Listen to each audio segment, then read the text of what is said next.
My name is V. Right now it's 2:30 on April 19th. We're here with Dr. Robert Turner. Good afternoon. Can you tell us your name, your profession, and your resident? Yes, Robert F. Turner. My day job is I teach at the University of Virginia Law School, where in 1981 I co-founded the Center for National Security Law. I live in Charlottesville, Virginia. We have learned that you have had at least 2 trips to Vietnam. Can you tell us what you did there, and how did you feel while you were there? Well, I first went to Vietnam in 1968 as a journalist. Didn't stay very long. I had already graduated from college and been commissioned as an Army lieutenant, so I came back and then went in the Army. And then my first day in the Army, I volunteered to go to Vietnam and wound up serving twice in Vietnam as an Army officer, both times assigned to the American Embassy, working on the Viet Cong and North Vietnamese and doing a lot of work with terrorism issues. And then I came back to Vietnam in 1974 when I was a member working for the United States Senate with the Foreign Relations Committee, and then I came back finally during the final evacuation of April of 1975, primarily to help with the orphan evacuation, but also trying very hard to get into Cambodia and we were sending in flights every morning with rice, coming back empty. And I wanted to see if we could bring back orphans from Cambodia and bring them back to America, but that operation did not succeed. Can you elaborate more on that operation? Well, I was asked to go because the governor of Michigan, I worked for a senator from Michigan, Senator Griffin. The governor had declared an open door policy saying that any orphans you can get from Indochina you can rescue, we will find homes for them in Michigan.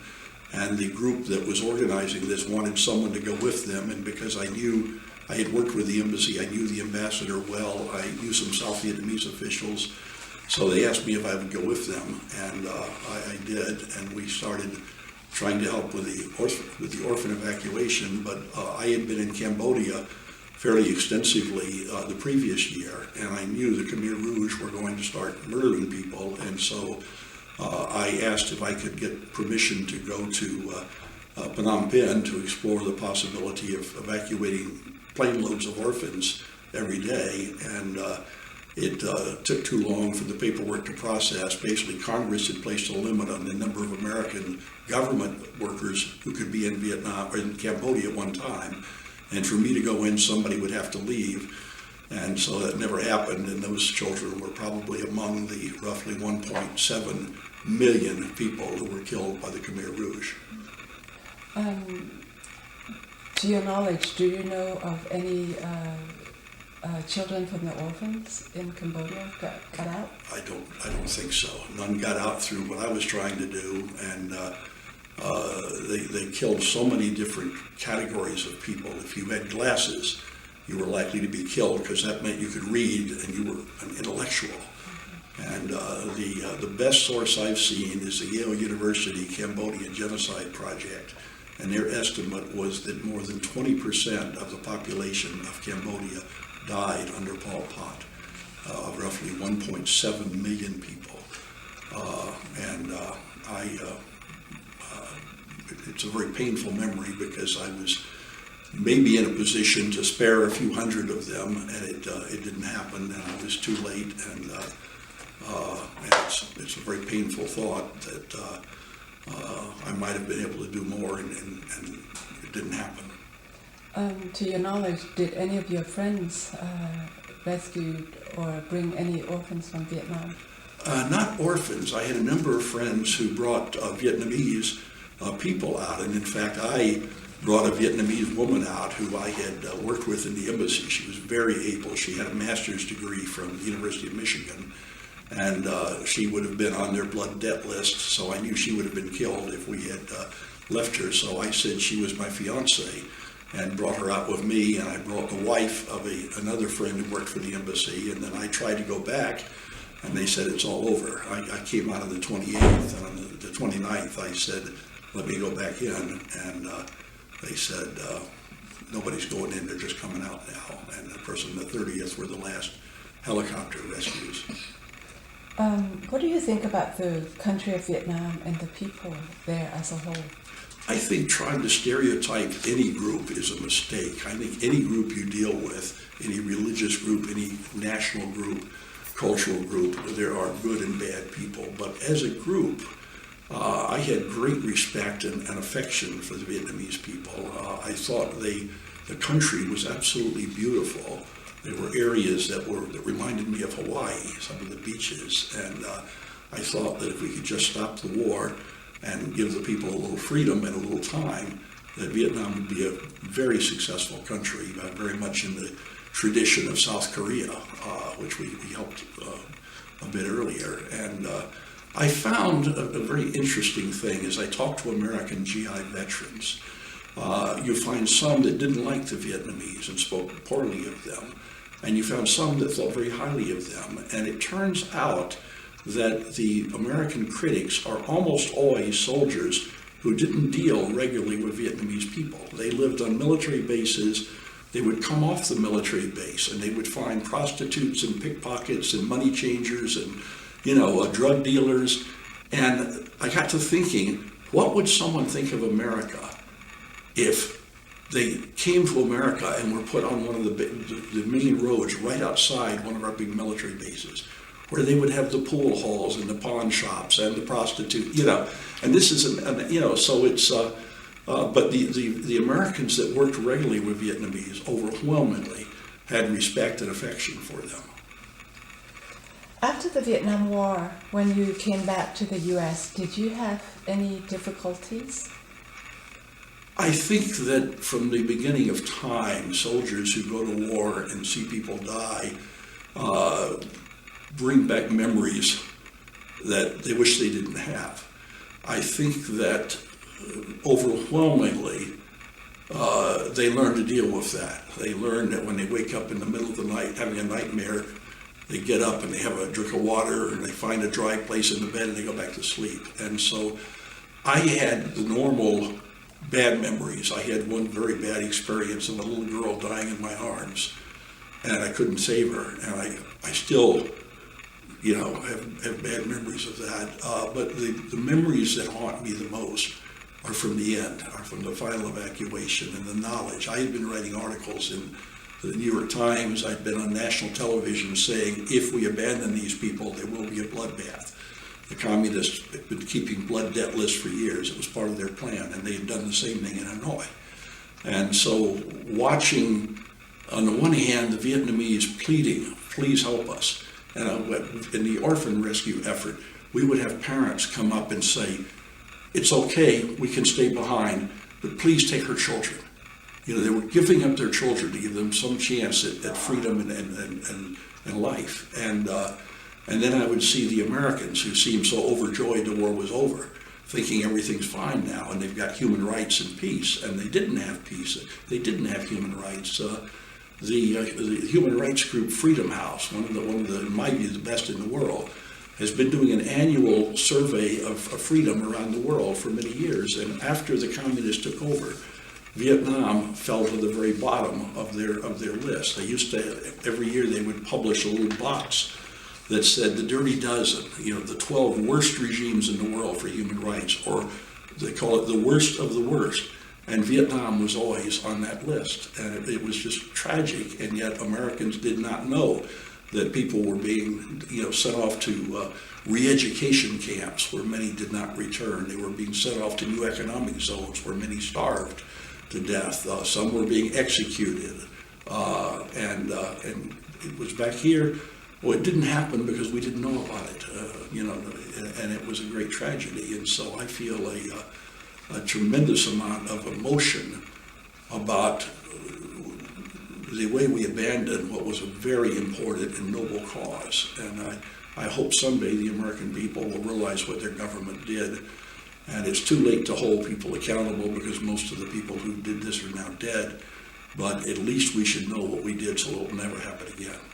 Do you know why the American people this regarding Vietnam War?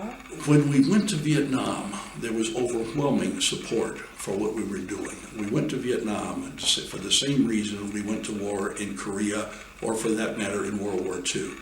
there was aggression taking place, and we thought that standing up to the aggression was a good thing. We made a pledge in the UN Charter that we would act collectively to identify and eliminate threats to the peace. And so when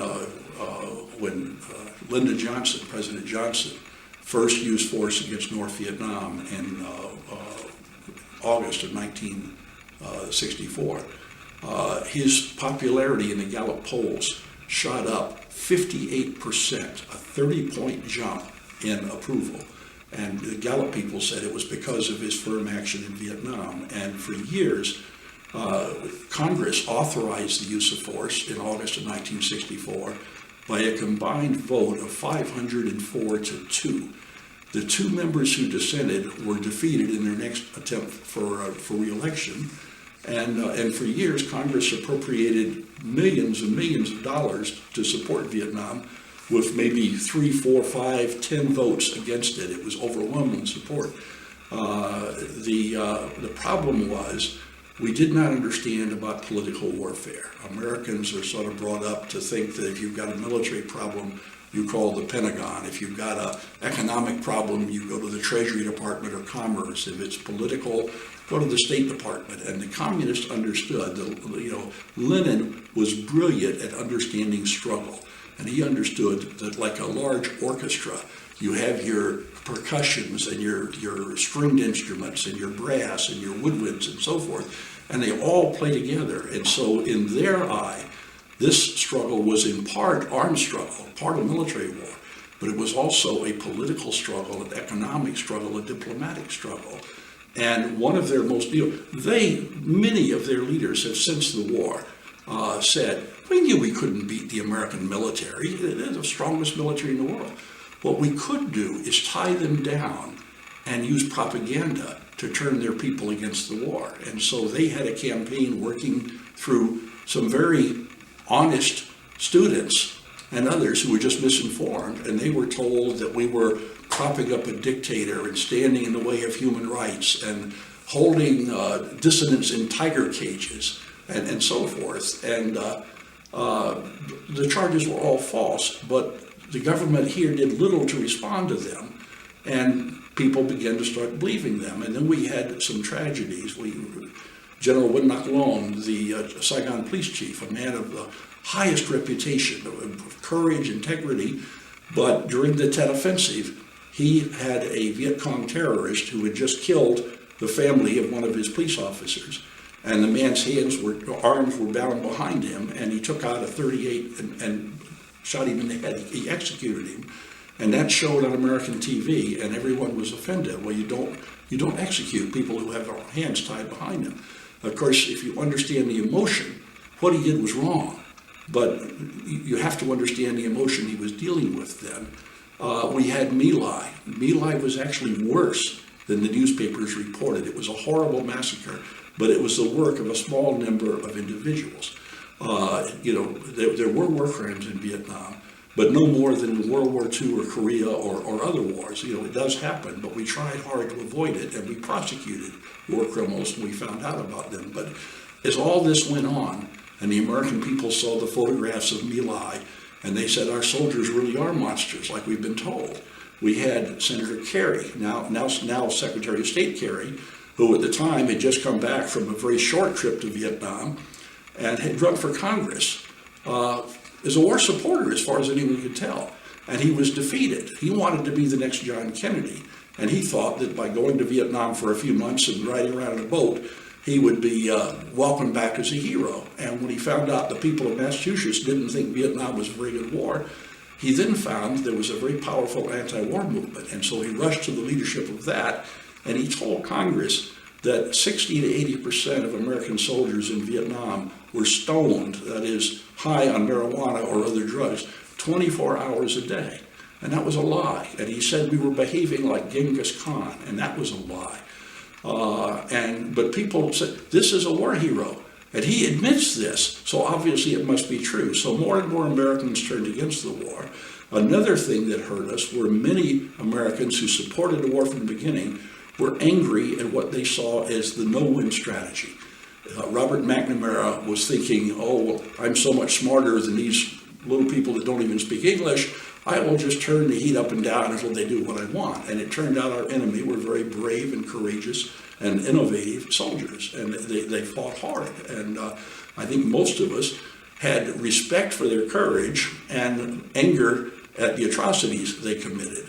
But all of this over time led what you might be called the super hawks, the people that strongly supported the war in the beginning, to give up on it because they said, I don't want American boys dying for a no-win war. We either should win it and come home, or we should just come home and give it up. And then you had the anti-war people who were saying, we're on the wrong side. The Viet Cong, the National Liberation Front, are really the good people who want freedom, and we're standing in their way and propping up a dictator. And they were wrong. I think most of them honestly believed what they did, but as a result of their actions, truly horrible, evil things happened. Okay. Can you give Dr. Some water and napkin? Yeah. Oh, sorry. Professor, you wrote the protesters got it all wrong. Can you explain why this movement was wrong? But yet they were able to persuade the public opinions on the war. Yes, I wrote a monograph, a short book in 1972 after I got back from Vietnam, and it was based on the Pentagon Papers. And what I did was point out that if you actually read the Pentagon Papers, which almost no one did, they refuted just about every argument being used by the anti-war movement. They were misled, and as part of this was Hanoi's work. Part of it was just sloppiness on their part. I did my undergraduate honors thesis, 450 pages on the war in 1966, and I was able to point out that in May of 1959, the Politburo in Hanoi made a decision to conquer South Vietnam by force. And I found that in part because I went to the library and found a bunch of North Vietnamese publications written in English that they had sent to the library. And I read them, and then I went back and studied other things too. Most Americans were told, well, first of all, the Gulf of Tonkin incident did not occur, and that was the only reason we went to war. And then it was, oh, well, if you were Republican, Lyndon Johnson lied. If you were Democrat, Richard Nixon lied, but it was the same theme. You know, there's no reason to be in Vietnam.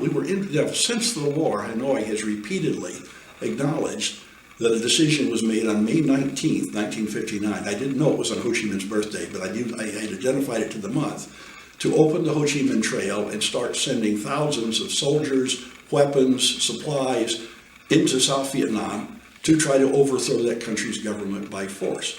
And the United States had made a commitment to try to stop that in the SEATO Treaty. We had promised or pledged that we would respond to protect the protocol states of the SEATO Treaty, the protocol states being the states of Vietnam, meaning South Vietnam or the Republic of Vietnam, Cambodia, and Laos.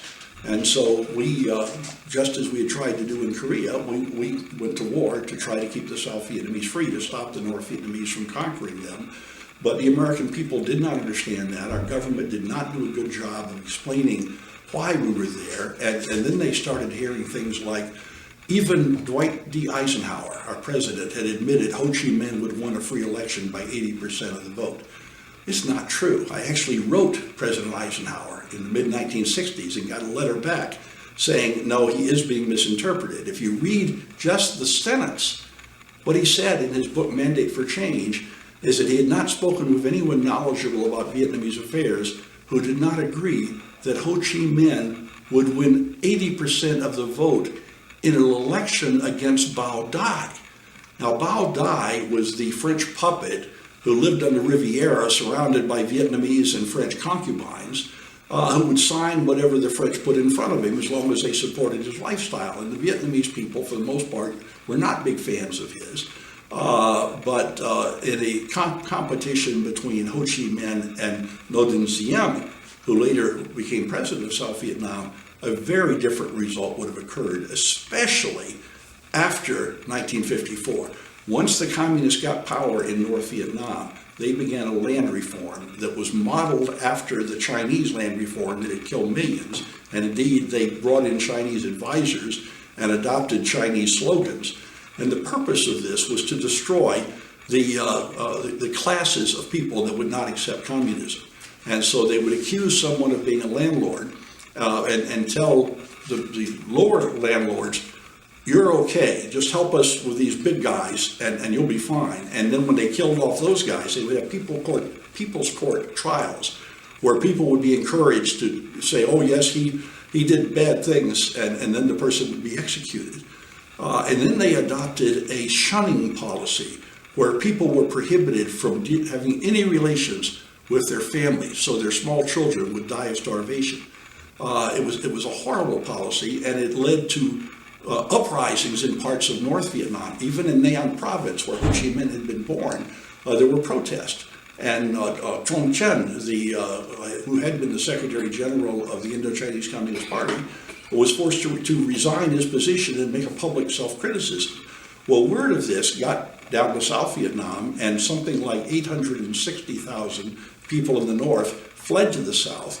And by the time 1956 came around, Ho's popularity was much less than it had been earlier. Now, Ho Chi Minh, we need to understand, was born May 19th, 1890 in Nam province, left Vietnam in 1911 on a French tramp steamer, basically, went to live in Paris. In December 1920, he was a member of the French Socialist Party, and he spoke out in favor of leaving the Second International, or the Socialist International, and joining the Third International, or the Communist International, or also known as the Comintern. So he actually was a co-founder of the French Communist Party. Shortly thereafter, he went to Moscow and was educated and trained to be a revolutionary. And then, until 1941, he traveled the world on a Soviet passport doing the bidding of the Communist International. And in 1941, they sent him back into Vietnam to set up the Popular Front. I'm drawing a total blank here. In May of 1941, he returned to Vietnam to set up the Viet Minh Front. And most Vietnamese who supported the Viet Minh did so out of patriotic fervor, because Ho Chi Minh he adopted this new name. He had been known as Nguyen Ai Quoc, which means, like, Nguyen is the most common name in Vietnam. It's like Smith, Jones, and 100 other names together. Ai Quoc means to love one's country. So it's like Smith the Patriot was his name. And he was a known communist. But when he came back, he took the name Ho Chi Minh, or Ho who aspires to enlighten, and pretended to just be a nationalist. And he told people to join the front so we can fight against French colonialism and fight for freedom and human rights. And he promised democracy and freedom of religion. But once he got control, he turned on the religions. He tried to destroy the religions. There were some horrible things done to Catholics, for example. And people learned of this. And the communism he was trying to impose was so foreign to Vietnamese culture that it was not popular. So, many Vietnamese originally thought, he's the guy who's against the French, that's good. The French have exploited Vietnam for centuries. But then, when they saw actually what communism was, they saw the land reform purges and so forth, they were not so happy. And I hope that's responsive. I don't know. What else? If you want me to do more on that, or you want to go to another question? I know we can cut this out. This says that Ho Chi Minh is portrayed as the father of the country of Vietnam, whom brought freedom, happiness, and independence for the Vietnamese. Can you share your thought of this matter? Yes, well, Ho was, as a good Leninist, did exactly what he needed to do to portray himself as a great patriot, a great nationalist. In fact, we know he wasn't. In fact, we know that when he was serving the Communist International in the 1930s, he would summon nationalist leaders from Vietnam to go up to southern China, where he would meet with them and ask them to join the communist movement. And those who agreed to were then given positions, and those who refused either were killed, or when they snuck back into Vietnam from China, Ho would have sold them out to the French. So the French would be there to capture them. Ho would get money for the cause, And if they were then executed, the anger created among the people would help create a revolutionary situation where the people would rise up and follow. And Phan Boi Chau was perhaps, if there was a George Washington figure in Vietnam, it was probably Phan Boi Chau. Ho met with him, tried to persuade him to join the communists. He refused, and when he returned to Vietnam, he was arrested by the French, and they didn't kill him. Ho hoped they would kill him so it would make people angry because he was very popular as a nationalist. They confined him to house arrest, so he was no longer able to lead his struggle. But many of the top nationalists were killed. Another brilliant thing that Ho Chi Minh did is he went into a camp with American OSS, Office of Strategic Services, soldiers in northern China, and he offered to help them. And he did not ask for money, he did not ask for riches. You know, they were dealing with some Chinese warlords who were happy to help the Americans in return for cash. And this guy was just it seemed like such a gentle, patriotic guy. They just loved him. And you know what he said? He said, could you maybe give me just 6 of your 45 caliber pistols, the 1911 A1? He says, I would like to take these and give them to my chief aides so they will know the Americans are coming and it will strengthen their hearts and they can continue to resist and fight for freedom. And the Americans just said, oh my God, this is like Jesus has come here. This is such a wonderful man. All he wants is freedom. And he also asked for an autographed photograph of General Claire Chennault, the commander, the general in charge of the area. And we can get that. And then Ho went back to Vietnam, and he went to see the 6 most important nationalist figures. And he did not say what he told the Americans he would say. He said, the Americans are coming soon. The Japanese are losing. The Americans have appointed me to be the new leader of Vietnam. They've asked me to give you this pistol in the hopes that you will join me and help in the struggle. And then he showed the photograph where the American general had thanked him. And these people thought, the game is lost. If I'm going to do anything for my country, I have to do it under this person. And if they still refused, he would then have them killed. So that by the time the war with the French began again in 1946, most of the prominent nationalist leaders had either been co-opted or killed, or in some cases, like with Ngo Dinh Diem, had fled the country in front of, to escape the assassination squad. So Ho does have the image in the eyes of many Americans, particularly those of the left or those who've grown up as children of anti-war activists, as being this very gentle old Bach Ho, Uncle Ho, this great kind man, and he would sit and surround himself with children and smile, and he seemed so innocent.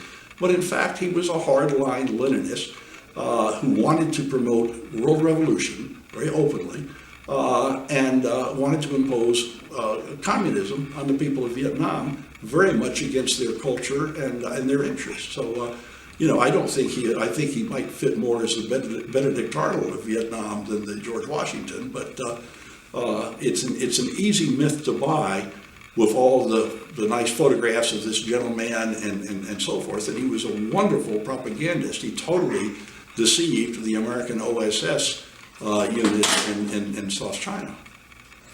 Sorry. I think that's enough about it. Okay. Okay, go ahead. In the Vietnam history book, they made a film, 1,000 Day War. 10,000 Day War? 10,000 Days War. The war portraits North Vietnamese as liberator, and they're in favor of Hanoi, when in fact more than left the country, and thousands died during their flight. Hundreds of thousands died. Yes, hundreds of thousands died during their flight. As a historian, how can one ignore such facts? Can you give your thoughts on that? Yes, one of the many aspects of Marxism-Leninism, or really Leninism, is the importance of propaganda. Stalin created Potemkin villages where American journalists would be taken down a river and see this facade that looked like a very happy village, but in fact was nothing but something staged for their benefit. But American journalists bought into it and thought that, oh, Stalin was doing great things for Mother Russia.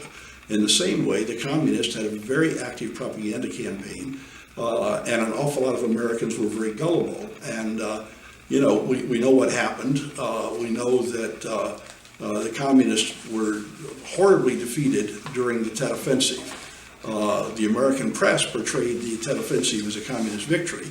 And one of the reasons for that is that very few American journalists wanted to leave the Caravel Hotel or the Continental Hotel in downtown Saigon, so they would send out their Vietnamese employees to find out what's going on.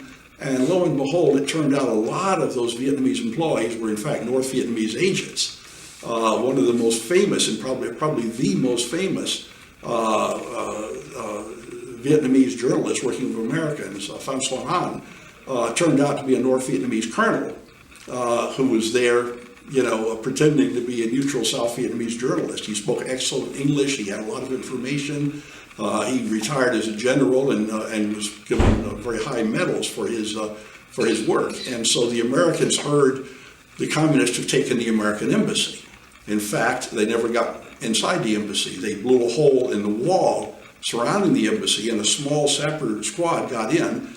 All but 2 were immediately killed. 2 of them remained there overnight and were killed in the morning.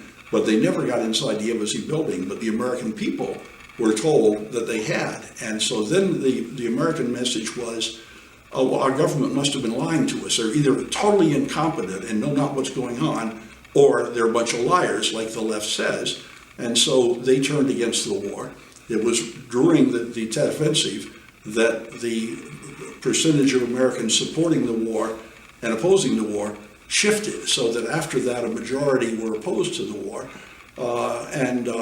It was brilliant. Now, if you look at what actually happened, South Vietnam was conquered by columns of Soviet-made tanks coming south after the United States had left South Vietnam totally defenseless. We had cut off virtually all aid to South Vietnam. I remember I worked in the Senate at the time, and I remember sitting on the couch in the back of the Senate chamber listening to Senator Ted Kennedy giving a speech about how the South Vietnamese don't need aid. They have, and I've forgotten his figures, but so many $1 million worth of tanks and airplanes and helicopters and this and that. And he was exactly right. They did have these things, but they were absolutely useless. They were worse than rocks.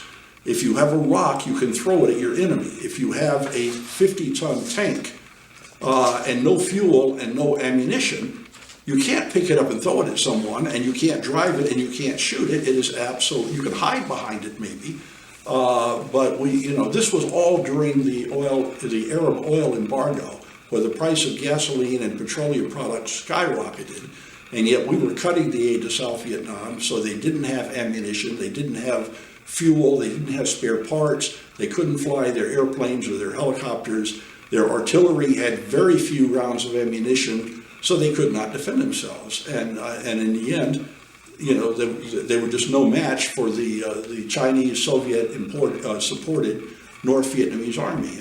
In 1975, Hanoi left the 325th Division to guard Hanoi.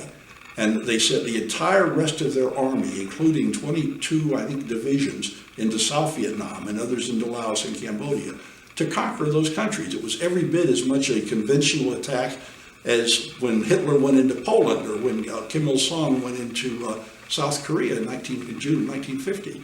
But most Americans weren't paying attention by that time, and it was a great tragedy. For those of us who got to see it, it was one of the most painful things you'd ever want to witness. You saw good people risking their lives, soldiers fighting bravely and losing their lives trying to protect their country, but doing so with inadequate equipment, with no fuel, very little ammunition, and it was probably the most disgraceful thing that the United States government has ever done. How could the American public and the press were so misunderstood about the Vietnam War? Well, part of it was the fault of the military, and that is the American military did not understand political warfare. Indeed, the American military was raised with the very admirable principle that soldiers should stay out of politics. And they didn't understand that political warfare is part of the struggle.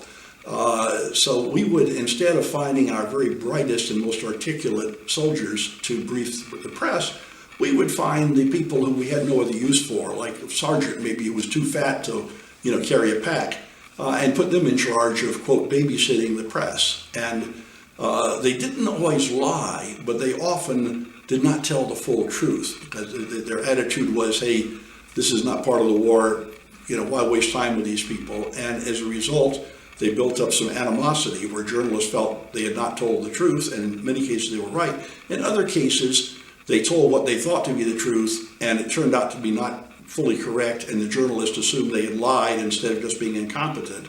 But there was a young group of journalists who were really sort of suckered in by Hanoi's line, and they really thought, now a lot of this was because, again, Hanoi was sending very articulate English-speaking young men into the hotels where the press hung out, pretending to be very anti-communist, but also really upset by all the corruption in South Vietnam. And they would then feed them stories that sometimes would have a basis in truth. Most effective myths have something behind them. I remember when the American author who wrote the book, The Ugly American, came to Vietnam, a very popular book, came to Vietnam. He got very sick and spent most of his, 10-day visit in his hotel room being sick. And then he went out and he talked to a Vietnamese young man who had a scoop for him. And he took him down to the docks and he pointed out some boxes and said, later tonight they will be moved out and sold on the black market. Well, perhaps that was true. All he saw were some boxes and this story, but he bought the story and published it. And Americans kept hearing these. Let me tell you an example. When I was a journalist in Vietnam in '68, I stayed in press centers around the country. And one night I got into an argument, well, not an argument, but a long discussion with a journalist who had written several really misleading stories. They were not false, but they were, I basically said, look, most American soldiers are doing a very good job here. They're good people. They're trying hard. And the communists are committing atrocities left and right. And he said, well, I know that, Bob, but you don't understand journalism. Journalism is not about dog bites man stories. You write that, you'll get on page 37. Journalism, good journalism, is about man bites dog stories. The American people know that our guys are good and their guys are bad. But when I can write a story about something good their guys do or something bad our guys do, that will get it on the front page, and that will get me a promotion or a Pulitzer or some other reward. And so many of the journalists, if you ask them, would say, well, of course, most of our soldiers are behaving very nobly and honorably. But the stories they were looking for were the controversial stories that would get them the prizes and the promotions. So it was a sad thing because an awful lot of Americans were getting stories focused upon the bad things and the mistakes that Americans made. And we made a lot of mistakes, no question about it. It was a big learning curve in learning how to fight an unconventional warfare. And there were Americans who committed rapes and other crimes, just as, we had 2.7 million Americans in Vietnam throughout the war. If you take 2.7 million Americans from off the streets of America, you're going to find some who will be rapists here and robbers and bad people. But the overwhelming majority were not, and the American people were not being told that story. And the angry students were making it very uncomfortable for politicians. If you went home to speak, there would be some student yelling at you about killing babies and why are you supporting this evil war. They didn't know enough about it to defend it, so they found it easier to come out against the war, and in the end, they were the reason that we lost. When you were there fighting side by side with the South Vietnamese soldier, and that we win in most fronts, but at the end we lost the war. Can you explain your feeling about your allies and why we lost the war? Yeah, well, let me correct something. I was not a combat soldier in Vietnam. I was a recon platoon leader before I went to Vietnam, but when I got there, because of my expertise on the other side. I had written my honors thesis on the war. They put me in the embassy in something called special projects, where I spent a lot of time traveling around and investigating terrorist incidents and debriefing POWs and Hoi Chan and so forth. But I was never fighting on the front line, if there's such a thing. But I did see a lot of, I watched a lot of combat. I saw people die around me, and I developed some very strong emotional feelings about it. I developed a lot of admiration for the South Vietnamese soldiers. They made some mistakes, just as our soldiers did in our revolution. We had units who deserted. The South Koreans had problems like that early on when they had an army. And you had some growing pains, or the South Vietnamese had some growing pains, but they were unusual. But one big difference is, until about 1968 or 69, most South Vietnamese units were fighting with old American M1 rifles, which they could hardly hold up, or M1 carbines, or French rifles. We weren't giving them the assault rifles, the full automatic rifles like the M16. The communists, even at the Viet Cong level, had AK-47. So we're basically asking them to go out and take on a communist soldier who's got a submachine gun when they have to pull the trigger for each shot. And they weren't treated very well. Finally, a man named Bill Colby said, look, we need to build a local, regional, popular self-defense force, and we need to give them M16s. And some people said, oh no, they'll just give them to the Viet Cong, or the Viet Cong would capture them. And Colby said, trust them, trust them.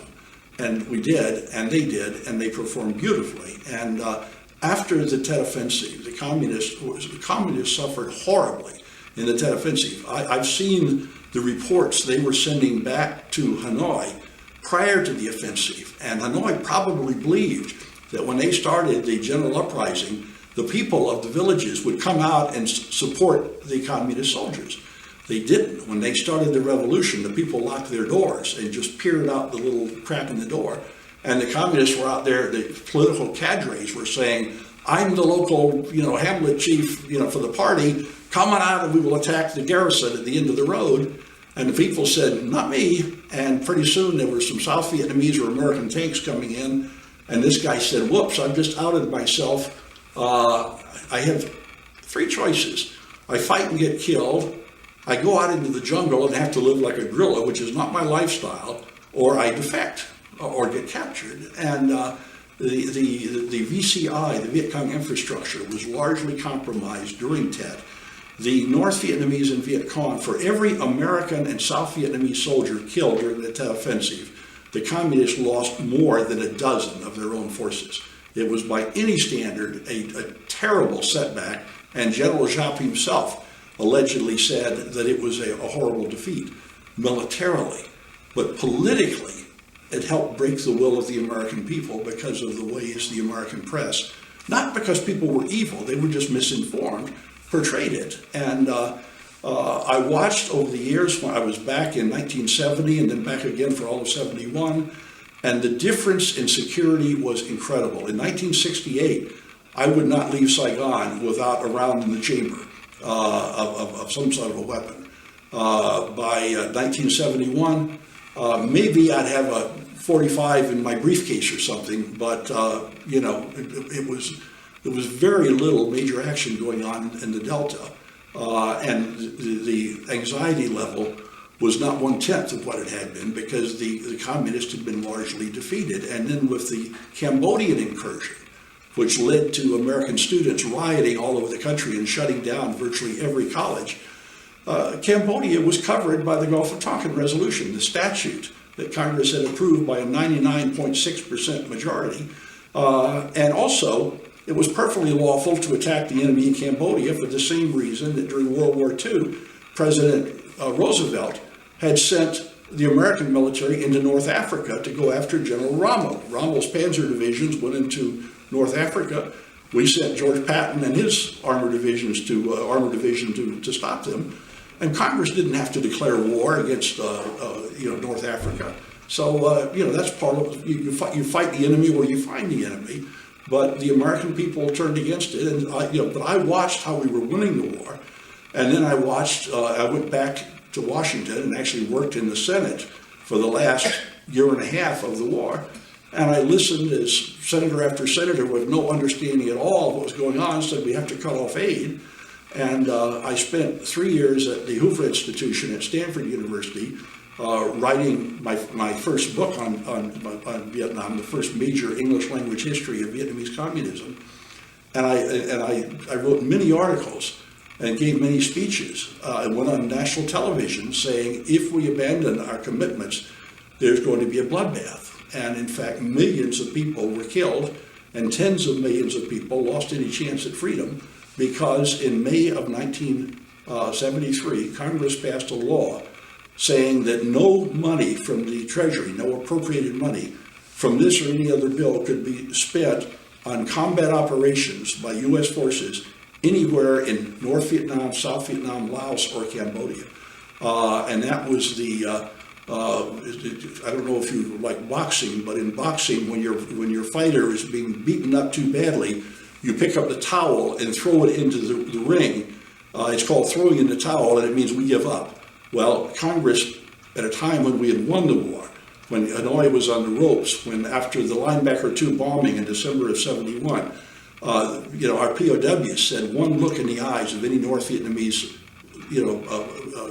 guard showed their will was broken. They finally had seen what the American military could do without constraints. Now, there's a big myth that the Linebacker 2 were carpet bombing, killing thousands and thousands of North Vietnamese civilians. In fact, it was the first use in a major way of smart bombs, and it was incredibly accurate. And Hanoi's own figures say that after 14 days or 12 days of V-52 bombing, 1,400 and change people were killed in the Hanoi area, and I think like 300 or 400 in Haiphong.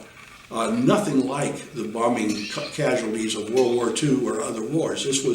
There were some innocent civilians killed because as our planes were coming in to drop their bombs, they might be fired at by anti-aircraft gun or missiles, and they would dodge to avoid being hit, and then their bombs would go off course.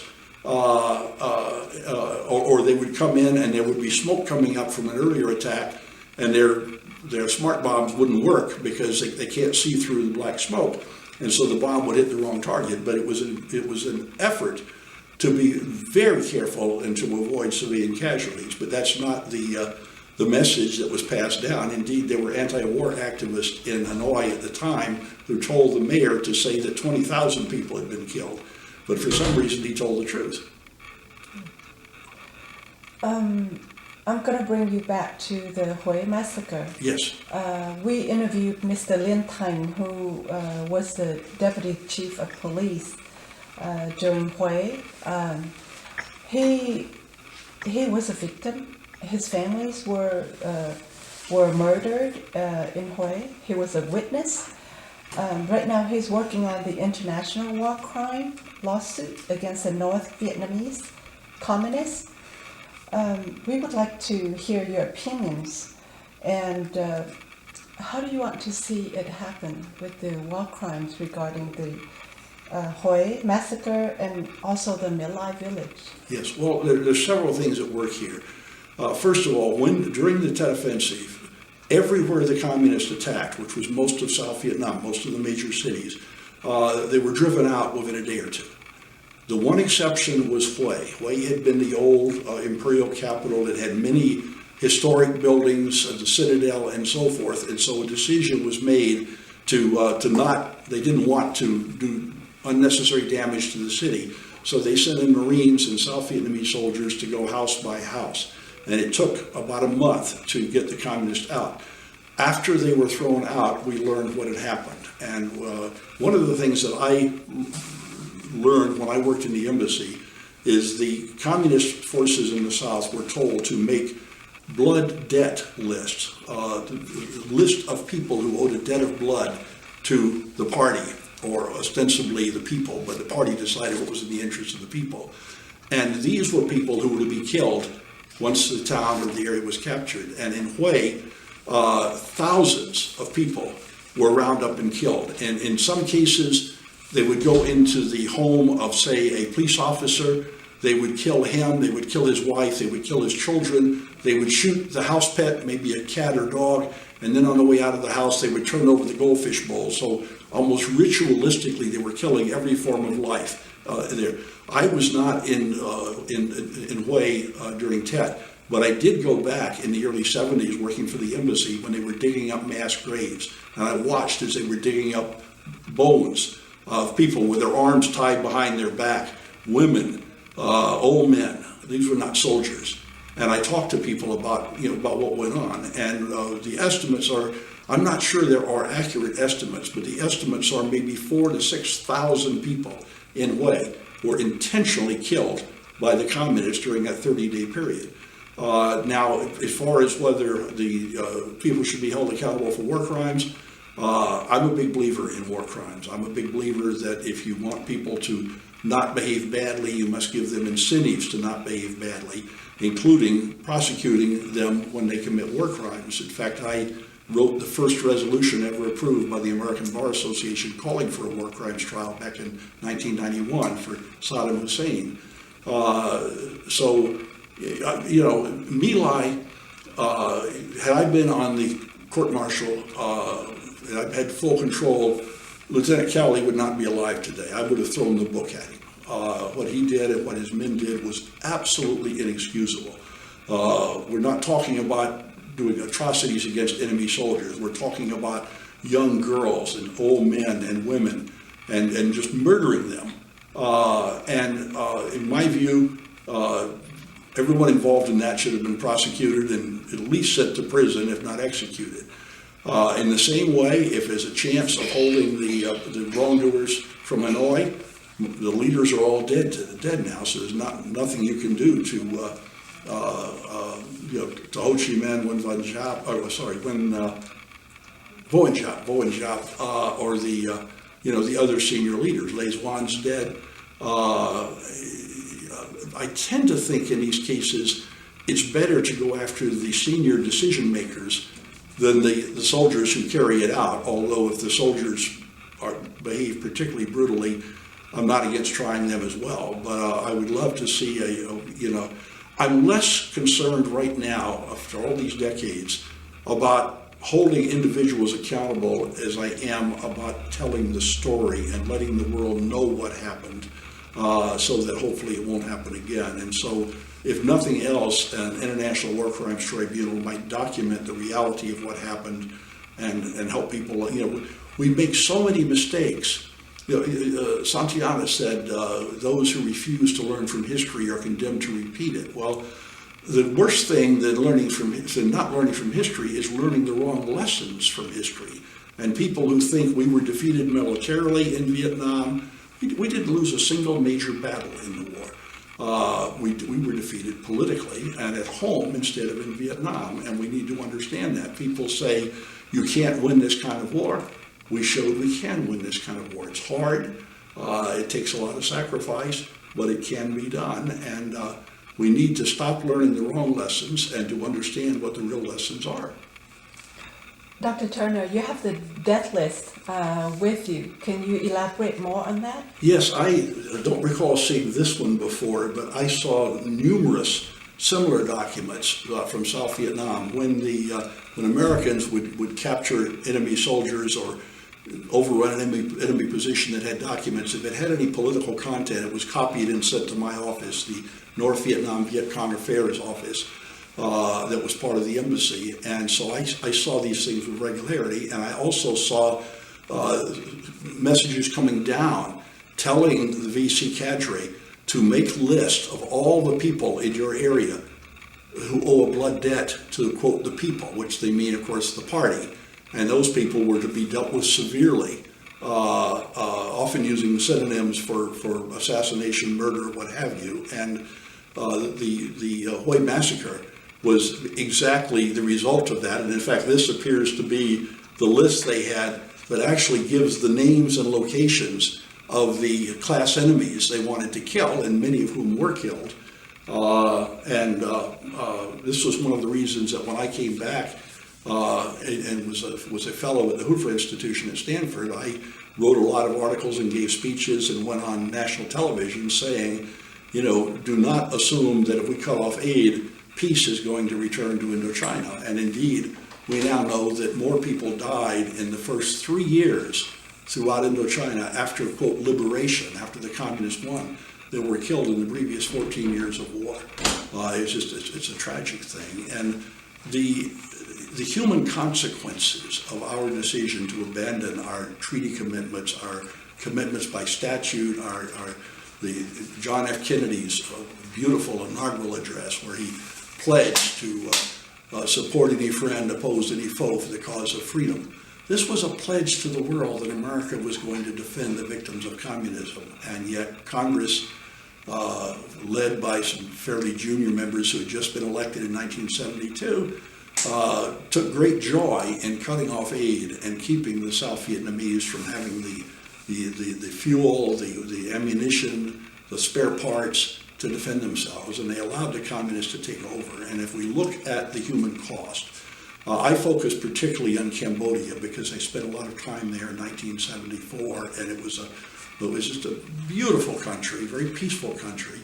The communists came in and over less than 3 years killed roughly 1.7 million people, more than 20% of the country's entire population.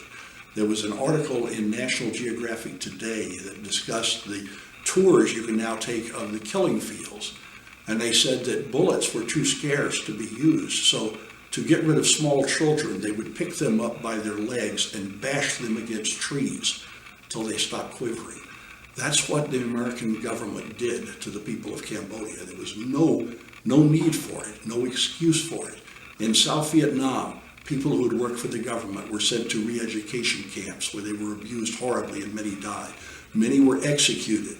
I was there at the end, and I remember I was in meeting with the ambassador when somebody came in from ICOR, from up north, and I assumed he was probably with the CIA or some other civilian group, but he was telling stories of the communists coming in and taking people from a list out, and they would hear gunshots and never see the people again. There were executions. They had the new economic zones where they would take people out and make them clear wilderness to try to live. And many people starved to death or otherwise died there. And if you complained, you might be beaten to death. Hundreds of thousands, perhaps as many as 1 million or more, South Vietnamese tried to flee their country by boat. Now, when the Japanese were in charge of Vietnam and horribly abused the Vietnamese, you did not have large groups just getting into boats, small boats, and taking off to sea, hoping that perhaps they would float ashore somewhere before they died. In Vietnam, under the communists, hundreds of thousands and perhaps more than 1 million people fled, taking their children, getting on small boats, crafts, rafts, not seaworthy at all, and just pushing off, standing room only, hoping they could find their way to freedom somewhere. Many of them died of thirst. Many of them, the boats capsized, they drowned. Pirates, particularly from Thailand, found it great fun preying on them. Some of them had brought gold or whatever things they had of value. They would rob that. Then they would rape the young women while their fathers and mothers watched. They would kill people. It was sport, and it was also economically productive because they could steal things as well. And many countries would not accept them. There is a rule of international law that says when a ship at sea comes across people in distress, a raft or something, they have an obligation to rescue them. They wouldn't do it. They would look the other way because they didn't want to get stuck. Their governments had told them, don't bring back any refugees. We don't know what to do with them. So these people were allowed to die. The UN High Commissioner on Refugees estimated at one point that roughly half of the people who fled probably died. So we know we're talking in the, deaths probably at least 400,000 and perhaps more than that. Americans had no interest in this, no knowledge of this. The war is over, everybody's happy, there's peace has returned. If human rights, isn't this wonderful? And in fact, it was one of the great tragedies in modern history. With everything that had happened to the Vietnamese, the South Vietnamese people, And you said that the American people were very much applaud that the war is over. Yeah. Do you know why Yes. all these atrocities? Yes. Nobody knows about it, even the world? Yeah, well, I think there are a lot of things involved. One, a lot of it was happening behind closed doors. There were not Western journalists traveling around Cambodia as people would be butchered there. There was another side of it, and that is just about every major newspaper and most of the journalists interested in the area had been against the war, and they had a real strong incentive not to say, oh, by the way, I talked you all into abandoning these people, and now they're being butchered. So I think there were, but I think also there was a feeling that the American people are tired of news about Vietnam, and I think there was really an assumption.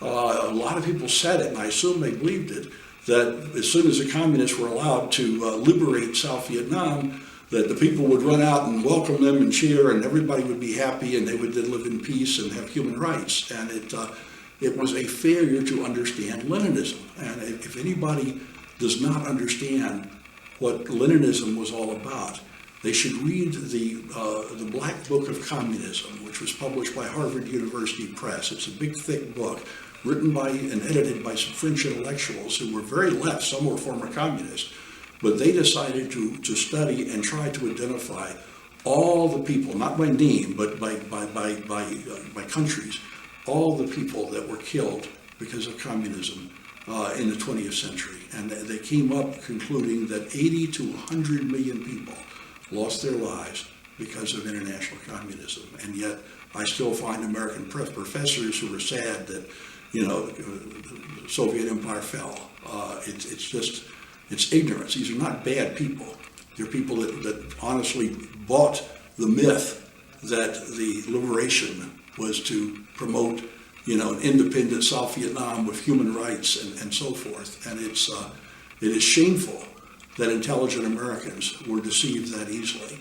And I say that as somebody who, as a college junior, was able to go to the library and find out a great deal about the enemy. I read official Hanoi published biographies of Ho Chi Minh that bragged about his role in co-founding the French Communist Party. They bragged, or they didn't brag, but they acknowledged that when the Vietnam Communist Party was met in Macau of Hong Kong to establish, a party in conjunction with the Communist International, Ho Chi Minh was present not as a Vietnamese nationalist or communist, but as the official representative of the Communist International. And Moscow had instructed that not Vietnam Communist Party, it had to be the Indochinese Communist Party. Now, Indochina was an artificial administrative zone for the territories conquered by the French colonialists. It had no, the cultural differences between Cambodia and Vietnam were great. But still, Moscow said, no, put them all together. And so they set up the Indochinese Communist Party. It just is, and they were in fact Leninists, and they did in fact, once they got power, kill off tens and probably hundreds of thousands of landlords, group by group. And then they followed Mao after Stalin's death. Mao had the 100 Flowers campaign where everybody was allowed to criticize the party. Well, in Vietnam, some of the things that were written by poets and intellectuals were just tear-jerking. One poem talked about the unfairness of the little 7-year-old girl walking down the street who nobody could feed because her father was a bad man. He was a landlord, and she dies. But in Hanoi's case, they apparently used the campaign just to identify the potential dissidents, and then they cracked down on them and got rid of a lot of those people. And the American people just are, have no information on this. It's not their fault. The American people know very little about what's going on in Tibet today. It's a long way away from the United States. Most Americans could not point to Tibet on an outline map of the world. And indeed, I suspect most of them could not point to Vietnam as well. But the ignorance and the brilliant political warfare campaign that was run by Hanoi persuaded more and more Americans that we were on the wrong side, that Ngo Dinh Diem was really just a puppet and corrupt and so forth. And For whatever faults he had, Ngo Dinh Diem was a great nationalist patriot, a great administrator, and a man of total integrity. I've seen no evidence that he so much as stole a paperclip from somewhere. And I've talked to people who knew him when he lived in America, and they talked about how poor he was. And I've talked to people who worked with him in Vietnam, including Tran Van Do, Dr. Tran Van Do was the South Vietnamese or the State of Vietnam representative conferences. And he later split with Ngo Dinh Diem.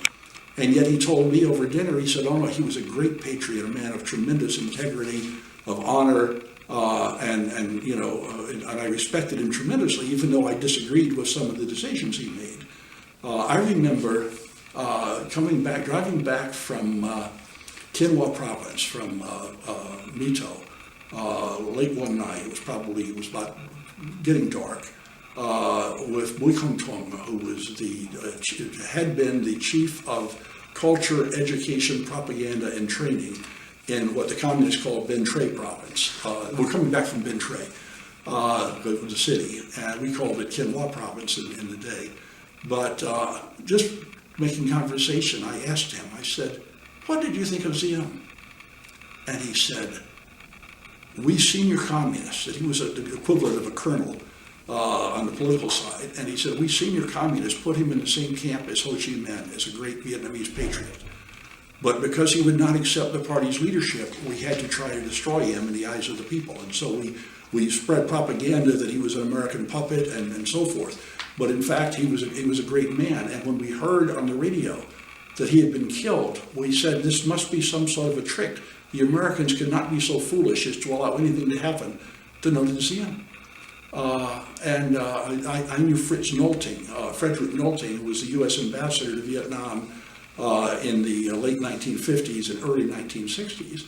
And we both taught together in what's now the politics department at the University of Virginia many years ago, 25 years ago or more.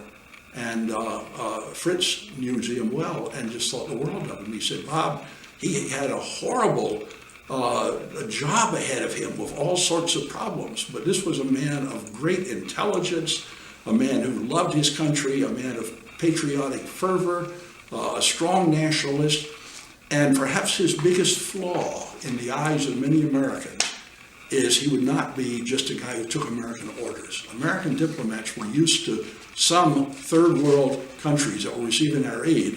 Their leaders thought their job was to say, yes, sir, to the American ambassador.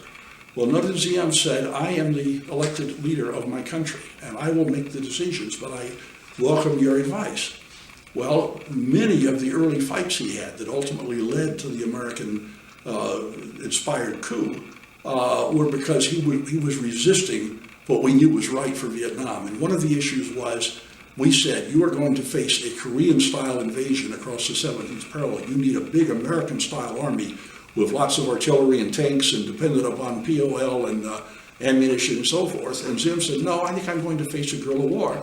And I need a smaller army with much more highly trained to deal in a counter-guerrilla insurgency.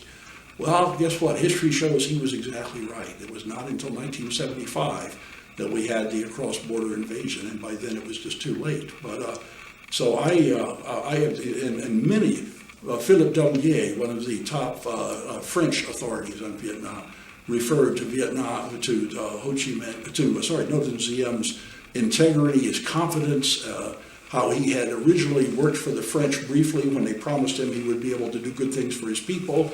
And when he realized they had lied to him, he gave up his job. He gave them back all of their medals and awards, and he remained independent. And when Ho Chi Minh tried to recruit him for the Viet Minh, Diem refused. He said, I will not be a French puppet, I will not be a communist puppet. When the Japanese took over, they tried to recruit him to lead the country, be their figurehead. He told them to forget it.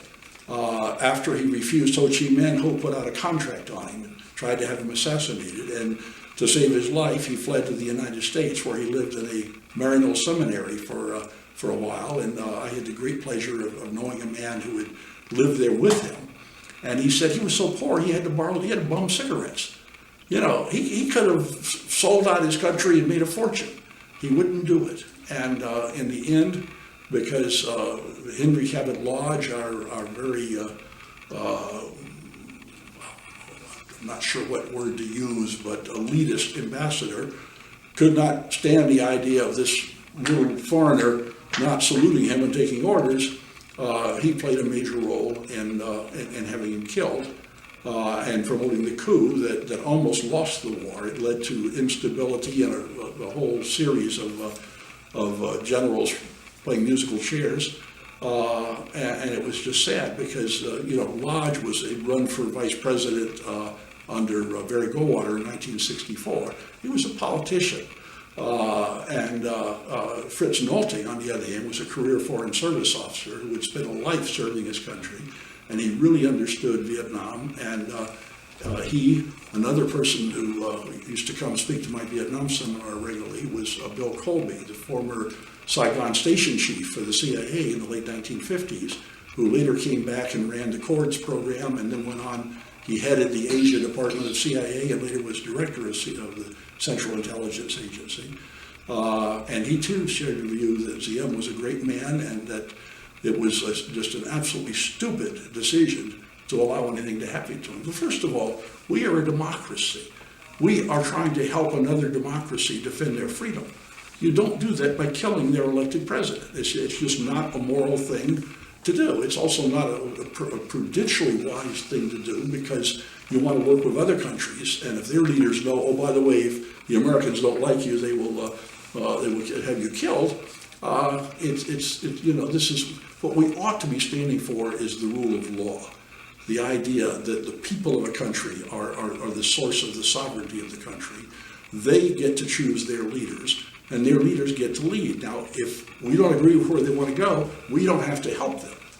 But we do not have the right to go in and kill them or force them to behave in a certain way unless they're committing aggression against their neighbors. If they're doing that, then we do have a right at the request of the neighbors to go to their aid, and that might well include placing in risk the lives of the aggressors. But Diem was no aggressor. Diem was a man who loved his country and a man of tremendous talent, courage, and integrity. And I hope that history is nicer to him than many American journalists were back in the 1960s.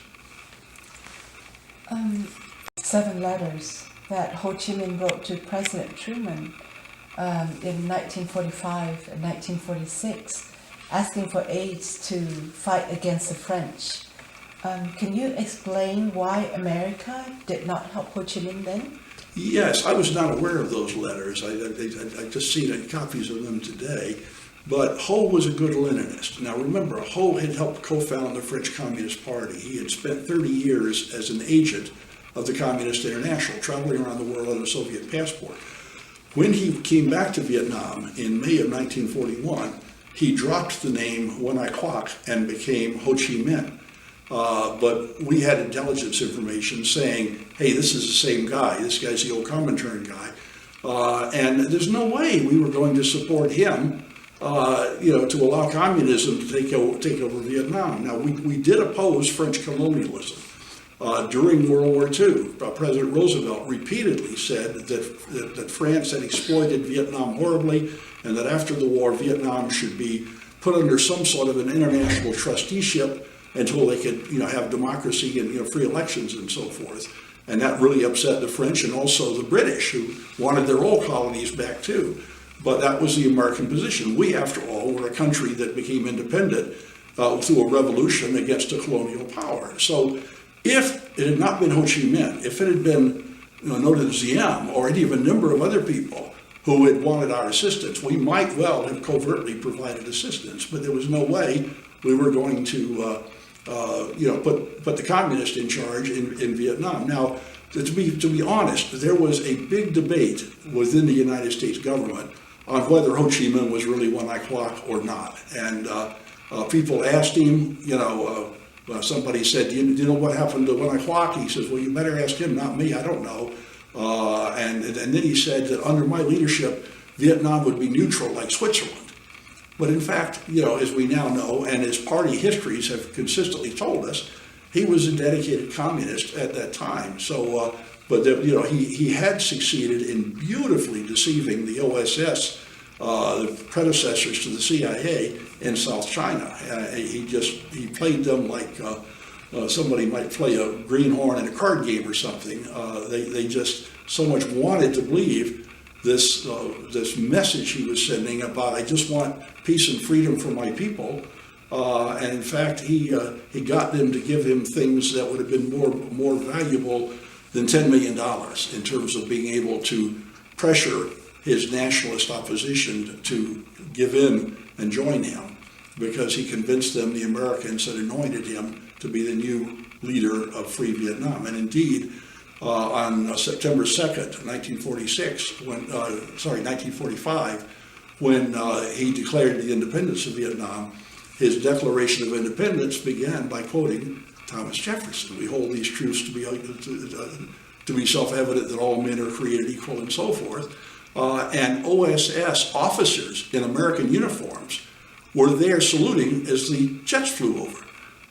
They were totally taken in. But in fact, anybody who doubts that Ho Chi Minh was a dedicated Leninist just need to go to the library and look up publications in English by Hanoi Foreign Languages Publishing House, and they will find biographies of Ho that make it very clear, no, he was a hardline Marxist-Leninist. In fact, one of the people talked about, well, maybe if we allow Ho Chi Minh to take over, Vietnam will become like Yugoslavia and be a buffer to communist expansion. And one of the problems, he would be a Titoist, in other words. But one of the problems of this, at the Third Party Congress in 1960, the party, when they passed a resolution saying it's time for our people in the South to take up arms and so forth, Le Duan, who was then the first secretary of the party, gave a speech in which he said the revisionist Yugoslav, or the Yugoslav revisionists, were the greatest threat to the solidarity of the international communist movement, and that the communist countries should unite against Tito. In 1949, Viet Minh Radio was broadcasting stories about Tito being a stooge of the Americans. Why? Well, scholars on the other side say, well, that's true, Bob, but you have to remember he needed Stalin's support, and so he could not endorse Stalin's bitter enemy. And the problem with that is, after Stalin died, and after Nikita Khrushchev went to Belgrade and embraced Tito and said, we're friends again, the North Vietnamese continued to denounce Tito and Yugoslav revisionism.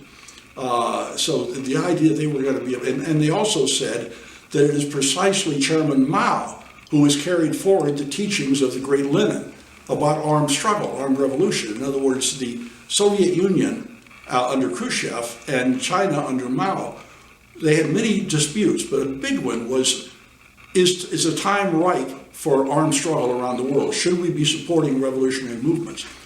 Eisenhower very cleverly deterred Khrushchev by saying, if there's another Korea, we're not sending American troops to die. We're going to respond massively at a time and place of our choosing.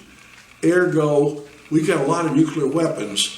If you want to keep Moscow from glowing, you better not support revolution. And it worked. And Khrushchev backed down and said, we still believe in armed struggle, but now is not the opportune moment. Now is not the time.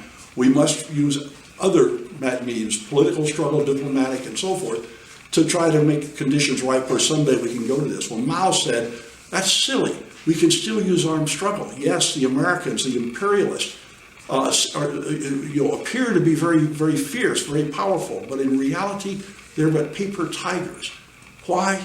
Because we are going to use not another Korean invasion, we're going to use guerrilla warfare, where we send in trainers and money and weapons, and the guerrillas live, work, eat among the people.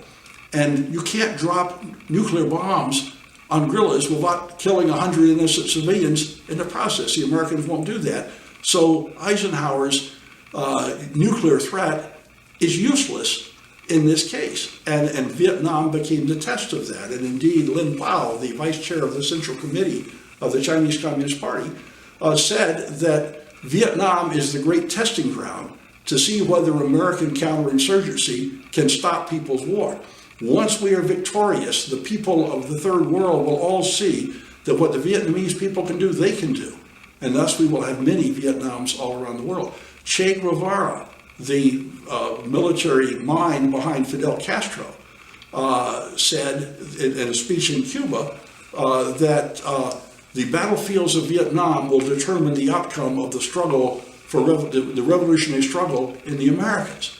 He said, once the Americans are defeated there, we will then all rise up and overthrow the imperialist puppets and so forth in this hemisphere. So Vietnam was a major test case. And if you go back to 1964, 65, Thailand and Indonesia is the third most populous country in the world. They were economic basket cases and political basket cases. They had communist revolutions going on, all sorts of other stuff. Mao was sending through Lin Pao, sending guerrillas, arms, equipment, money to guerrillas throughout Southeast Asia and as far away as Mozambique off Africa. This was the big test case. Well, by time delaying the outcome in Vietnam, we bought time. And during that time, China went through the Great Proletarian Cultural Revolution, where they turned inward and slaughtered many of their own people. By the time we finally left Vietnam, Thailand and Indonesia were much stronger and capable of defending themselves, and China was no longer exporting revolution.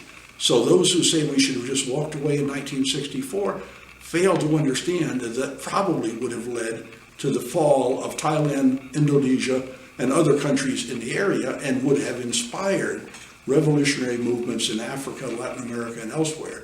And the reality is, if we had found ourselves facing 5, 6, a dozen Vietnams around the world, there was no way we could defeat them. Defeating an insurgency is a very expensive proposition. It costs at least 10 times more money and resources to defeat it. So, we would have basically been given the choice of either using nuclear weapons and having World War III, and by then the Soviet Union had nuclear weapons that could be delivered, or sitting back and watching as the communists took over one country after another, and as more people in the third world said, hey, the communists are winning, we better throw our hand in with them because the Americans can't stop them. So the Vietnam War was every bit as important as any other war we fought in the 20th century, in my view. In the 7 Letters of Truman, Hall promised that if America would help him, then he would offer the use of Cam Ranh Bay and full collaboration from him and his government. America refused the offer.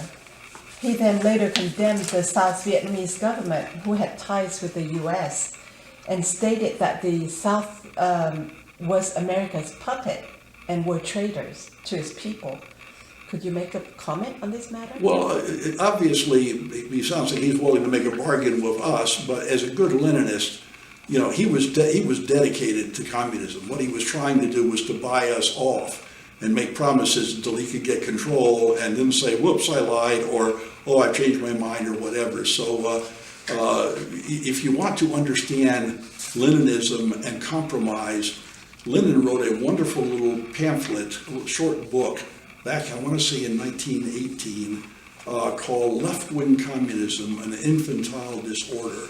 And in it, he attacked what he called the left-wing communists, who immediately wanted to go to armed struggle everywhere, even where they were not in a good position to win.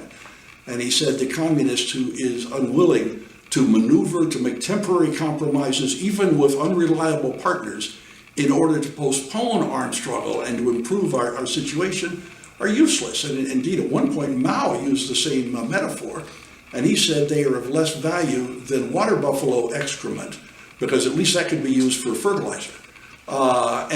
So, one of the things, if you read the theoretical writings of North Vietnamese communists, they used to publish, they may still, a journal called Hoc Tap, or Studies, which was the theoretical journal of the party, and they would often quote this quote from Lenin about making temporary compromises. One of the example they give was the decision on March 6, 1946. Ho Chi Minh signed a modus vivendi with the French, in which he invited the French to send their troops back to Vietnam. And Le Duan in 1971 wrote a rather long pamphlet or short book in which he used this as an example of Lenin's teachings about making temporary compromises, because He said, we knew we would have war with France, but by inviting them back, you have to remember the history of this. At Yalta during World War II, the Allies decided that when the war was over, China, which was then controlled by Chiang Kai-shek, the nationalist, would occupy Vietnam north of the 16th parallel and Great Britain in the south. Well, the French wanted to come back, but the Chinese and the VNQDD, the Vietnam, I can't remember the Vietnamese now, but it was the nationalist group. It was patterned after the Kuomintang in China, and thus Ho knew the Chinese would support them over the communists. And so he said, we have to get the Chinese out. It's better to allow the French, who were weaker than the Chinese in this part of the world, and already hated by our people, to come back, get the Chinese out. And then they did something quite brilliant and quite evil. The Viet Minh soldiers and French soldiers joined forces and denounced the true nationalists as enemies of the peace because they refused to welcome the French back. And French and Viet Minh forces went out and attacked the nationalists and killed many of them. And in so doing, Ho guaranteed that the communists would be in charge of any anti-French resistance. He never intended, some people say, oh, well, he thought the French were going to make more concessions. He was not an idiot. He was a very smart man, and he understood what the French wanted. But he first had to make the situation right by getting rid of the Chinese, trading them off for temporary French presence, and then use the French to get rid of the nationalists who would not go along with this compromise that involved bringing the French colonialists back into Vietnam. So he was a very smart man, but anybody who thinks he was a great patriot who, was looking out for the interest of Vietnam has to explain, why did he invite the French back and send his own forces with them to kill the Vietnamese nationalists? It only makes sense if he was a good Leninist looking out for Moscow's interest in Indochina. In your opinion, what could have made the outcome of Vietnam War different? Well, there are several things involved. The first problem we had was civilian micromanagement. In the early days of the war, particularly the air war against North Vietnam, Secretary of Defense McNamara was telling the Air Force, you can only bomb certain targets that he had to approve, and he would tell them what size bombs they could use. My father was a doctor in the Strategic Air Command, and I would go home for holidays when I was in college, and some of his friends and neighbors would come over for dinner, and then they would talk about their tour in Vietnam, and they said we were losing pilots because they insisted we attack a bridge with a bomb that we knew was not big enough to destroy the bridge, and it didn't. So the no-win policy, the incompetence of McNamara, that's the first problem. And the second problem was, finally, when Nixon became president, he decided to listen to the military and also the CIA. The CIA, outgoing CIA director, wrote a powerful letter to Lyndon Johnson saying, what you're doing in Vietnam is encouraging the communists. You need to be firmer. You need to allow the military to hit, serious targets. But anyway, when Nixon came in, he wanted to bring peace. He negotiated and so forth in good faith. But when the communists walked away, see, one of the things that a lot of people didn't understand is the communists were not in Paris to end the war. They were in Paris to tell the American people, the war is almost over, pressure your government. If only Nixon would not give in to Thieu, the tyrant, you could have peace in your soldiers' home. And it was a brilliant political warfare move. But at any rate, certainly by the spring offensive, what we call the Easter offensive of 1972, when Hanoi poured basically everything it had into South Vietnam in a conventional invasion and was pushed back at every place except for Quang Tri province in the north, they held. But the rest of it, they were driven back, and without a single American soldier on the ground. We used some air power to support them, but this was South Vietnam's army fighting courageously. At that point, a lot of observers, and I was one of them, said, okay, South Vietnam has won the war. A few months later, with the Linebacker II operation, bombing of North Vietnam, December of '72, we broke the will of the North. Hanoi immediately came back to the Paris talks and basically said, what do we have to sign? They had run out of SAM missiles. Kissinger had played Beijing and Moscow against each other. Both of them were much more interested in their relationship with America than they were with anything with Ho was gone, with Les Juan or North Vietnam. And they had cut off aid. So, all we had to do was we still had our B-52s. All we had to do, if there was a violation of the peace agreement, was go back in and deliver pain to North Vietnam, all we had to do, if there were violations, was to bring in our B-52s again, and they knew that. They didn't have any, they were helpless. They had fired all their SAM-2 missiles. They were totally vulnerable to us. And the sad thing is, in the November 1972 elections, a lot of young anti-war congressmen were elected who didn't know much about the war, but they had heard we were propping up dictators and, killing people and so forth. They came in, and in May of 1973, they passed a law that said, effective August 15th, 1973, no money appropriated by this or any other act may be used to support combat operations by U.S. military forces in the air, on the ground, or off the shore of North Vietnam, South Vietnam, Laos, or Cambodia. And at that point, they threw in the towel, and at that point, Van Van Don, the premier of North Vietnam, remarked, the Americans won't come back now even if we offer them candy. And Hanoi mobilized their army and sent columns of Soviet-made tanks that we could have had a field day destroying with our attack aircraft. Our A-6 aircraft were tank killers. We had a variety of other ways of killing tanks. And you can't hide it. A guerrilla can take an AK-47 and wrap it in a cosmoline cloth and drop it under a rice paddy dike, a flooded dike, and come back and get it a week later and it still fires fine. You can't do that with a tank, and yet we could not do anything to help them.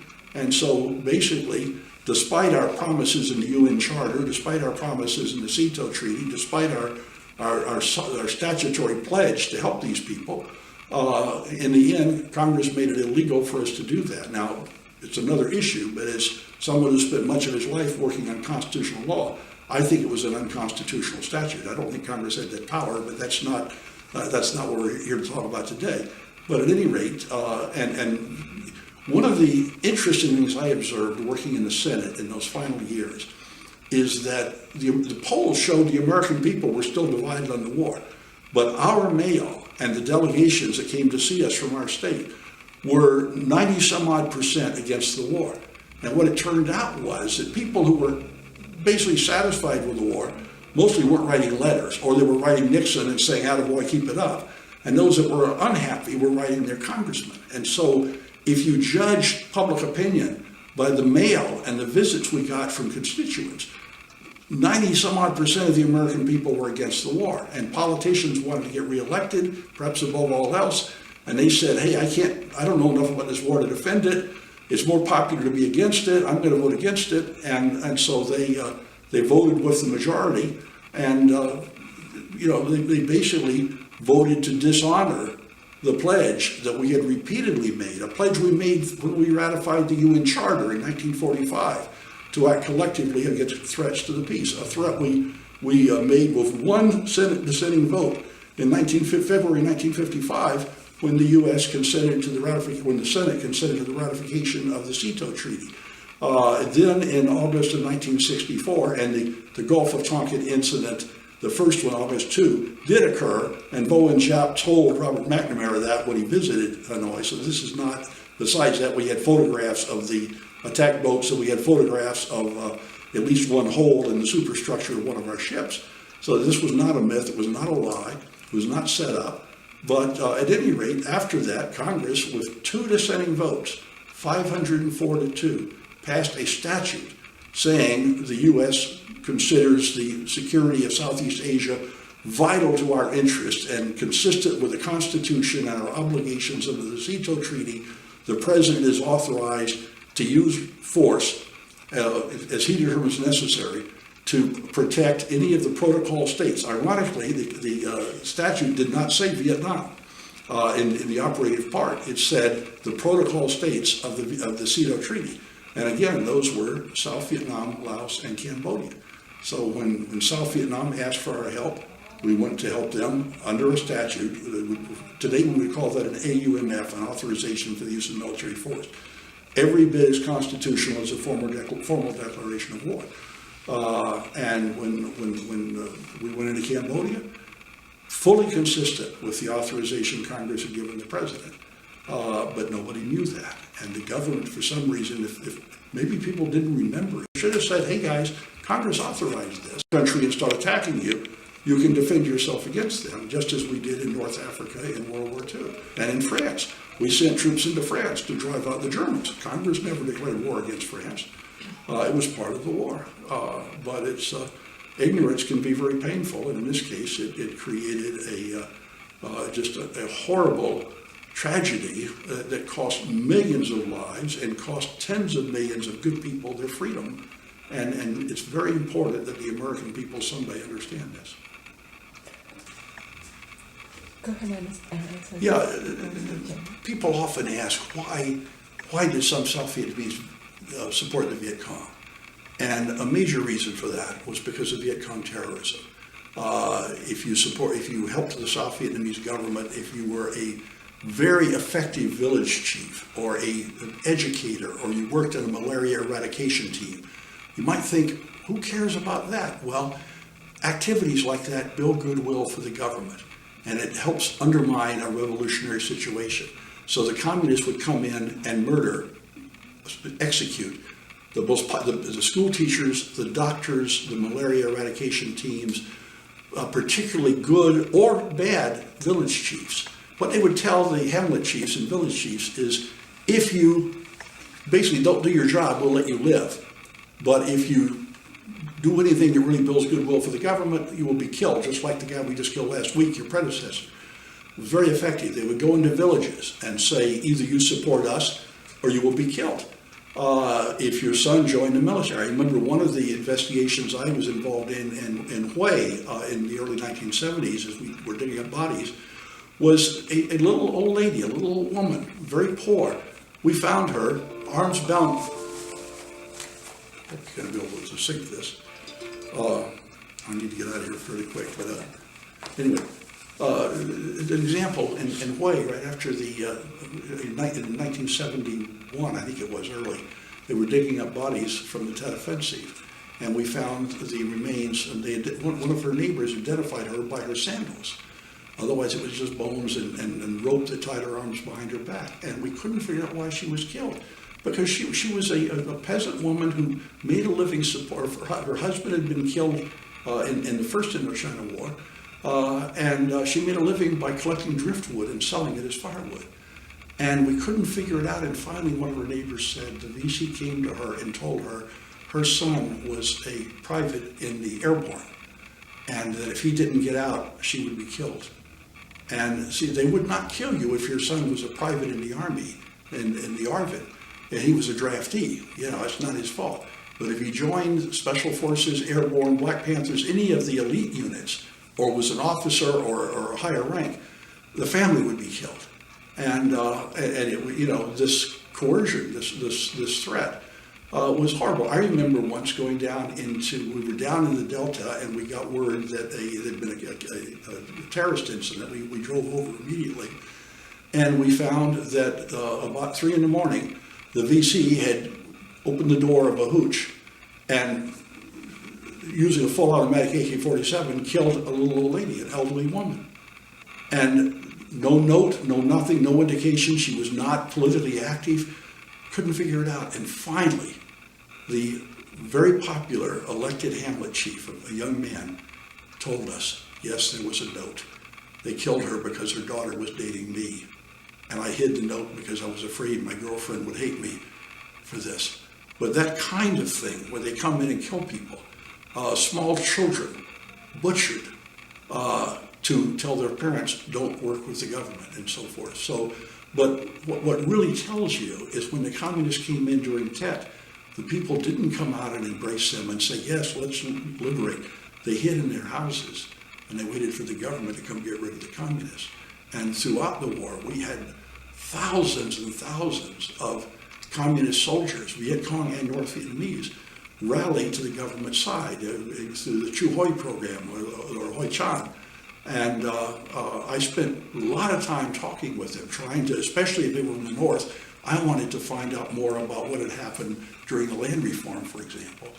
And good people, but they had, they said, yes, we thought we were fighting for our country and to stop the replacement for the French imperialists, but when we saw, first, how much better South Vietnam life was than in the North, and second, that people were not in fear of the government, that, they were getting education and other benefits, they said, we were lied to, basically. And they also, many of them were religious people, and they knew the party did not approve of their religion. They did not like the brutality of the regime. At one point, the Viet Cong went into one village with flamethrowers and basically set everybody around on fire, burned down the whole village. It was a lesson. And when you deal with that and you understand, it's like living in a community run by the mafia or some major organized crime group. If you do something they don't like, you're likely to wind up having a funeral. But there was very little evidence that the people of Vietnam, particularly in South, but even in the North, were happy with the communist regime. They were happy to see the French gone, but communism is just not really compatible with traditional Vietnamese values. The Vietnamese people care about family, they care about their religion, many diverse religions, and they don't like being bossed around, which is what the communists did, which is why every block in North Vietnam had a Communist Party official who controlled everything that happened. If you wanted to travel to another village, you had to get a document authorizing you to do it. When you live in that kind of a controlled state, be it Nazi Germany or Stalin's Soviet Union, you tend to not want to make waves if you want to live. And yet still people took up arms, still people sought freedom. And again, in the end, the exodus of hundreds of thousands of people crowding onto unseaworthy vessels and just setting sail or casting themselves off with some slight hope they might reach land somewhere where they could have freedom. It's an incredible story, and the brutality they went through, the horror they went through. It's unprecedented in Vietnamese history. I can't think of another example anywhere else in the world, and it led to the deaths of hundreds of thousands of people, some slow by starvation or thirst, some being ravaged, raped, murdered by pirates, some drowning. But all of this resulted because the United States government that had repeatedly promised to defend the people of Vietnam broke its word, and that's a tragedy. What about the proposed 1956 election? That's one of the greatest myths of the war. At the Geneva Conference, both South Vietnam, the state of Vietnam, Dr. Tran Van Do, and the United States urged that Vietnam not be divided, because any division would likely be permanent. And this was also supported by some others. And that the UN, the United Nations, set up a trusteeship and supervised until they determined that free elections could take place. Molotov, the Soviet delegate, said that would be interfering in the internal affairs of Vietnam and there could be no international supervision. So the United States issued a unilateral declaration on the 21st of July, 1954, saying that we take note of the agreement but do not join it, and in the case of nations now divided against their will, we continue to support unification through free elections supervised by the United Nations. South Vietnam, Dr. Tran Van Do, issued a statement saying, we will not accept partition, we favor UN-supervised elections. The communists put in a provision for unsupervised elections in July of 1956. It was actually not even a clear provision. It was, the idea of future elections, and then in an unsigned declaration, they talked about this. Hanoi, North Vietnam, got the majority of the population. They had elections, and in all the elections, the worst Ho Chi Minh ever did was 99.98% of the vote. And that's in a country with considerable illiteracy. You know how they got around the risk of illiterate people marking the wrong thing? They had soldiers at the polling places, no secrecy, to assist the people in casting their votes. And the communists only allowed people approved by the party to run. So there were fewer than 2 candidates per seat. And the party leaders always got at least 97, 98%. They were fictitious elections. So neither the United States nor South Vietnam ever agreed to unsupervised elections, where again, Hanoi would have just said, we got 99%, we have more people, ergo we win. It would have been outrageous. Indeed, the New York Times wrote 2 editorials in 1956 about how outrageous it would be to allow unsupervised elections to decide the future of the Free Vietnamese. Great Britain, as co-chairman of the Geneva Conventions, issued a statement in I think it was in March of 1956, saying that South Vietnam is not bound because they protested against the elections and opposing elections, saying there cannot be free elections in a communist country. So this was one of the myths that led a lot of Americans to say, well, Eisenhower said that Ho would win, and we blocked free elections. Well, of course, the people had to rise up, and they were just, it was a beautiful propaganda campaign, and an awful lot of very gullible Americans bought it. You didn't have to, and I say that because I wrote a 450-page honors thesis in 1966, and I found all sorts of material just by reading Hanoi's own publications in English. And I went back to the New York Times and to other sources and read the stories, and I knew what had happened at Geneva. So that's just one of many myths. The Geneva process itself was totally flawed. The communists insisted that all material decisions be made by unanimous vote. The commission consisted of Canada, India, a neutral country, as chairman, and Poland, which rubber-stamped Hanoi and Moscow's instructions. So the ICC never once formally criticized North Vietnam. And South Vietnam paid no attention to it because they had essentially refused to take any part in the Geneva conclusions. But their position was admirable. Their position was, we don't want division, we want UN trusteeship until we can have the opportunity to have free elections where the people of Vietnam can decide their future. But almost nobody knows that because the scholars who write books about this say, oh no, Hanoi really wanted free elections and the puppet ZM refused to go along with it, and that's simply not true. In fact, Mike Mansfield, later a big critic of the Vietnam War, as chairman of the Foreign Relations Committee, as a senator in the 1950s, I think in 55 or 56, said that, I think he just visited Vietnam, and he said that in his judgment, in a free election, Ngo Dinh Diem would beat Ho Chi Minh clearly. We'll never know because there couldn't be a free election in North Vietnam. Thank you very Good luck much. to you.